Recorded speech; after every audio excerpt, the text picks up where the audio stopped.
जय श्रीकृष्ण मित्रांनो, आज आपण बघणार आहोत भगवद्गीतेच्या पहिल्या अध्यायातील श्लोक 44, 45, 46 आणि 47. मागील श्लोकात सांगितल्याप्रमाणे पहिल्या अध्यायामध्ये एकूण 47 श्लोक आहेत, ज्यामध्ये अर्जुन विषाद योग हा समजवलेला आहे. तर या श्लोकामध्ये श्लोक 44 मध्ये अर्जुनाने जवळच्या युद्धाचे अनेक दुष्परिणाम उल्लेखले, परंतु तो हे पाहू शकत नव्हता की जर दुर्योधन सारख्या दुष्ट लोकांना समाजात वाढण्याची संधी मिळाली तर परिणामी पापाचार अधिकच वाढेल.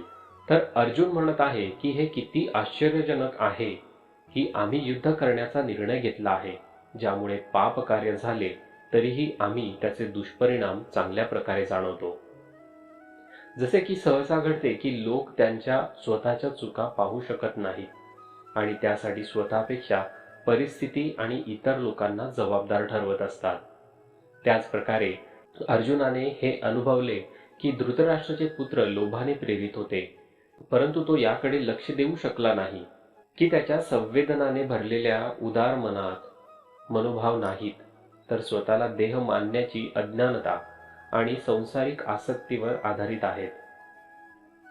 अर्जुनाच्या सर्व तर्कवितर्कांची ही सगळी घालमेल होती की आपल्या शारीरिक मोह, हृदयाची दुर्बलता आणि कर्तव्य पालन करण्याच्या विमुखतेमुळे उत्पन्न झालेल्या आपल्या मोहाला ज्ञानोचित ठरवण्यासाठी त्यांचा वापर तो करत होता. आता पुढील अध्यायांमध्ये भगवान श्रीकृष्ण हे स्पष्ट करतात की अर्जुनाचे तर्क अनुचित का आहेत. तर वार्तालाप करताना मनुष्य सहसा भावनांमध्ये वाहून जातो आणि अशा प्रकारे अर्जुनाने या अध्यायाच्या 28व्या श्लोकात ज्या विषादाचे प्रकटीकरण केले होते तो आता त्याच्या चरमसीमेपर्यंत पोहोचला आहे. अर्जुनाने निराशाजनक आत्मसमर्पण करताना आपल्या धार्मिक कर्तव्यांचे निर्वहन करण्यासाठी युद्ध करण्याच्या निर्णयाला सोडून दिले, जे आत्मज्ञान आणि भक्तीच्या प्राप्तीसाठी भगवान चरणी समर्पण करण्याच्या मनोभावनांच्या सर्वतः विपरीत आहे, कारण तो आपल्या कर्तव्यापासून पळू इच्छित होता फक्त त्याच्या मोहामुळे, त्याच्या प्रेमामुळे. येथे या बिंदूला स्पष्ट करणे उचित होईल की अर्जुन कोणत्याही नवदीक्षिताप्रमाणे अध्यात्म ज्ञानापासून वंचित नव्हता. स्वर्ग लोकातही राहिला होता आणि त्याने आपल्या पिता स्वर्गाच्या सम्राट इंद्राकडून प्रशिक्षण सुद्धा घेतले होते. वास्तवात तो पूर्वजन्मात नर होता आणि म्हणून तो अलौकिक ज्ञानाने परिपूर्ण होता. नर नारायण हे एकाच वंशाचे होते. नर एक शुद्ध आत्मा आणि नारायण परमात्मा होते. त्या तथ्याचा पुरावा महाभारताच्या युद्धपूर्वीच्या या घटनेतून मिळतो, जेव्हा अर्जुनाने युद्धासाठी श्रीकृष्णाला आपल्या बाजूसाठी निवडले आणि यादवांच्या संपूर्ण सेनेचा त्याग दुर्योधनासाठी केला. त्याचा दृढ विश्वास होता की जर युद्धक्षेत्रात भगवान स्वतः त्याच्या बाजूने असतील तर तो कधीही पराभूत होणार नाही.